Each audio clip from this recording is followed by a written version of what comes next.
Alright guys, so today I'm going to be doing fuel lines and a primer bulb on a Sea Dog 4-stroke Chinese outboard motor. These are common on Amazon. I'll put the whole outboard motor in the description. I have fuel lines and stuff that I can use, but I can get the whole carburetor and everything. I'll put that it's a whole kit for like super cheap. I'll put it in the description below, so you'll have everything you need for this. This guy's missing the wing nut for his thing, so I'm gonna have to find a bolt or a wing nut or something that'll work on this. But you would take the wing nut off first, take off the air filter cover. Again, all the parts will be in the description. 10 millimeter, or it might be an 8 millimeter. There's two of them. Take them out. 8 millimeter, take them out.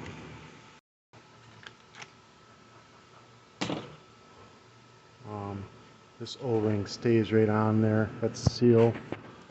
Alright, so we're going to go ahead and pull this out.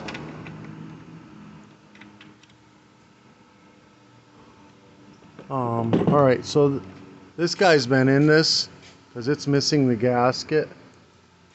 There's supposed to be a gasket I'll go ahead and grab a gasket. There's got to be a gasket between this and this for this to run properly. These lines are stiff as a rock. He came in and just wanted a primer bulb.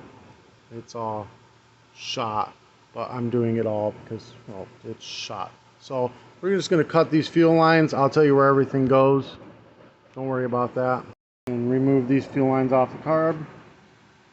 Now you've got 4 Phillips heads. Take them out. Be careful when you take them out. You don't want everything to come apart. You only want the metal piece in the primer bulb to come off.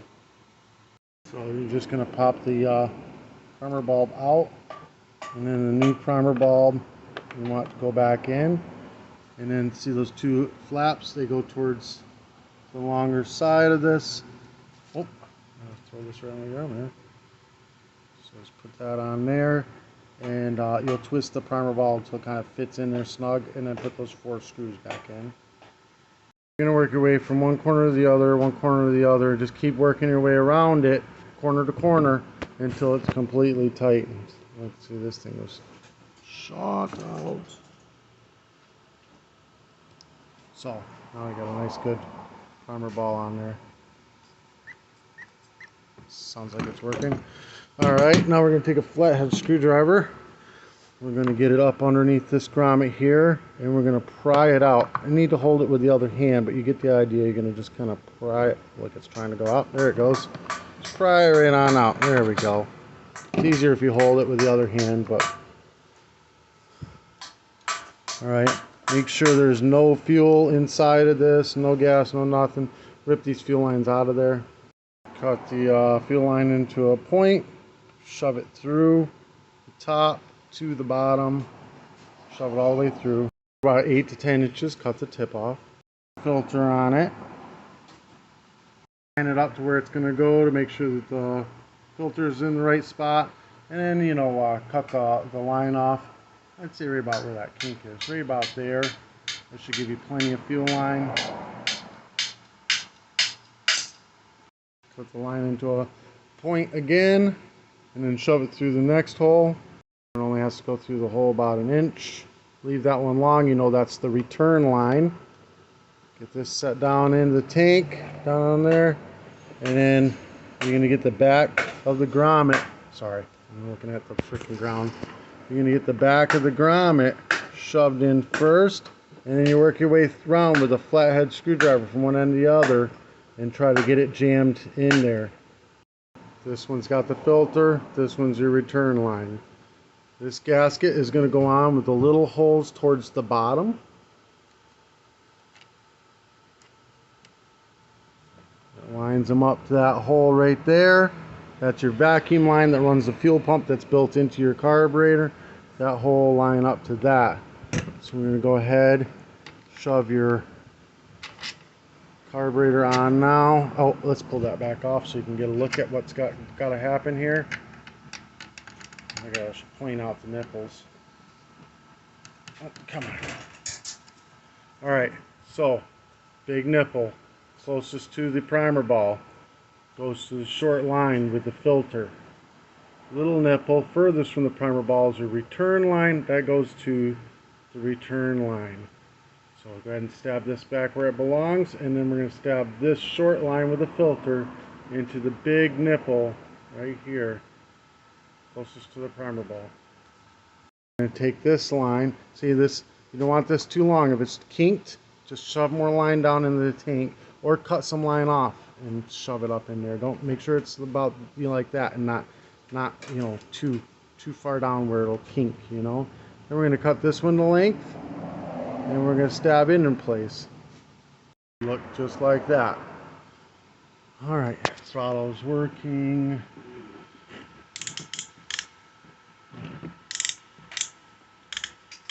Yep, throttle's working, everything's good.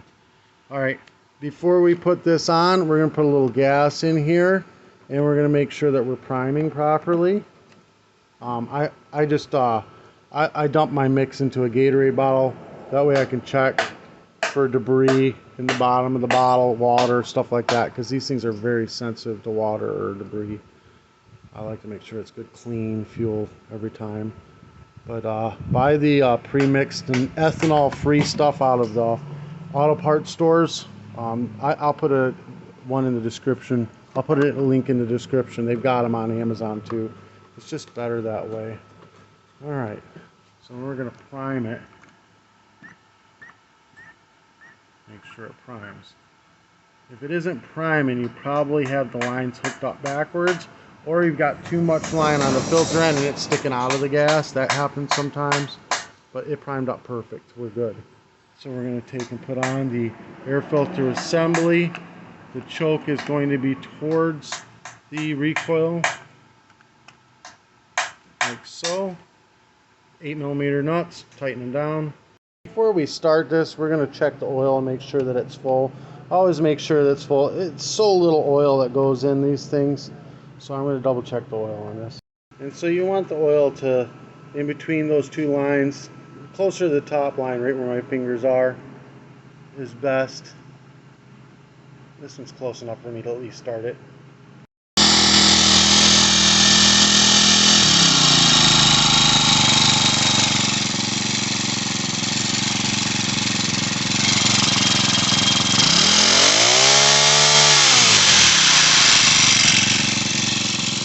He's running fine.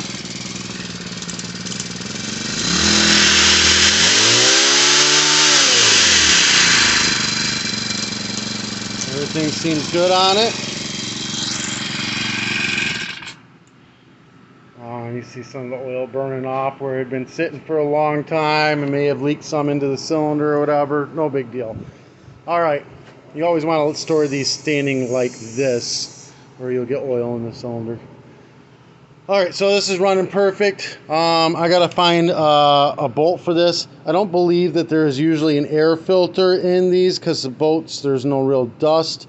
You can put an air filter in there, but any splashing you get can soak into the air filter and stop it from running. I'm gonna find a bolt and get this bolted on. This helped you out in any way, shape, or form. Give me a thumbs up, hit that subscribe button. I'll put the complete kit. I think I got one here somewhere. For another thing. Yeah, it's a complete kit. It's got the fuel lines, gasket, the carburetors right there. It's a common kit. There's the part number. This one's for a Craftsman, so it is for one of these guys up in here somewhere. I don't know. Maybe this one came late. I don't know what this one's for. But anyways, I'll put that in the link, a link in the description below for that. This helped you out in any way, shape, or form. Again, thumbs up. Hit the subscribe button. Show me a little support. Today's t-shirt, I'll put in the description below. Just click the link. You can get that. And yeah. Thanks, guys. Peace.